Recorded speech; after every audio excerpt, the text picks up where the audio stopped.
पढ़ना चाहता हूँ एक बार।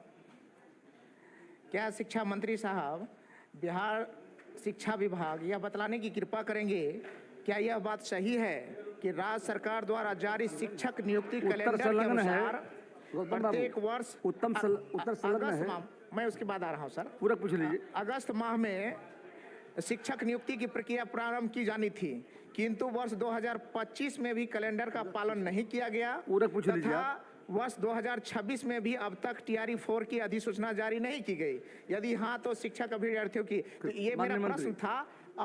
और जो सरकार का जवाब आया पूरी तरह से ये गोल मटोल है। हालांकि मैं धन्यवाद करता हूँ, इनमें कहा गया कि आकलन किया जा रहा है, आकलन किया जा रहा है, और फिर जुलाई 2026 में माननीय मंत्री खड़े हो गए, आकलन है।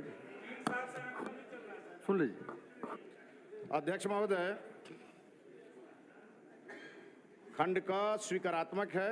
वस्तु स्थिति यह है कि प्रारंभिक विद्यालय से लेकर उच्च माध्यमिक विद्यालय के शिक्षकों, प्रधान शिक्षकों एवं प्रधानाध्यापकों के स्थानांतरण एवं पदस्थापन में बच्चों का निःशुल्क एवं अनिवार्य शिक्षा का अधिकार अधिनियम 2009, राष्ट्रीय शिक्षा नीति 2020, छात्रों का शैक्षणिक हित, विद्यालयों का सुचारू संचालन, शिक्षक छात्र अनुपात, विषयवार शिक्षक उपलब्धता तथा विभाग द्वारा निर्धारित मानक एवं शिक्षकों की वास्तविक कठिनाइयों, स्वास्थ्य संबंधी कारणों, दिव्यांगता, पति पत्नी के पदस्थापन, पारिवारिक परिस्थितियों तथा अन्य मानवीय आधारों पर भी निष्पक्ष, पारदर्शी एवं संचालित करने हेतु बिहार राज्य शिक्षक स्थानांतरण नियमावली 2026 अधिसूचित की गई है। इस नियमावली के परिप्रेक्ष्य में विभाग द्वारा मानक मंडल एवं उक्त को लागू करने हेतु मानक संचालन प्रक्रिया का निर्धारण किया गया है, जिसके परिप्रेक्ष्य में आवश्यकता वाले विद्यालयों में स्थानांतरण की कार्रवाई की जा रही है, जिसके तहत विद्यालय में शिक्षकों की आवश्यकता का आकलन किया जा रहा है।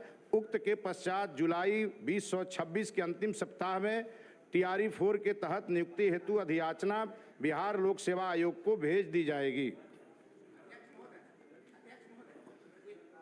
सप्लीमेंट्री है कि अब जो आकलन किया जा रहा है, एक तो आकलन का काम सरकार बहुत दिनों से कर रही है और लाखों अभ्यर्थियों को लग रहा है कि एक परीक्षा दिया, एंट्रेंस टेस्ट दिया, उसके बाद बीएड किया, डीएलएड किया 2 साल का, उसमें तो अब फिर और कई परीक्षे होते हैं, उसके बाद एस्टेट किया, तब सीटेट किया, फिर टीचर फॉर्म भरेगा, अब पीटी होगा, फिर मेंस होगा, फिर उसके बाद मेरिट लिस्ट बनेगा। तो मेरा सरकार से आग्रह होगा कि पूर्व की भांति अब कई परीक्षा उन्होंने दे चुका है, एस्टेट और सीटेट में वो ऑलरेडी पीटी का परीक्षा दे चुका है, तो अब एक परीक्षा पे उनका मेरिट लिस्ट बने, ये मेरा आग्रह होगा सरकार और मंत्री साहब से।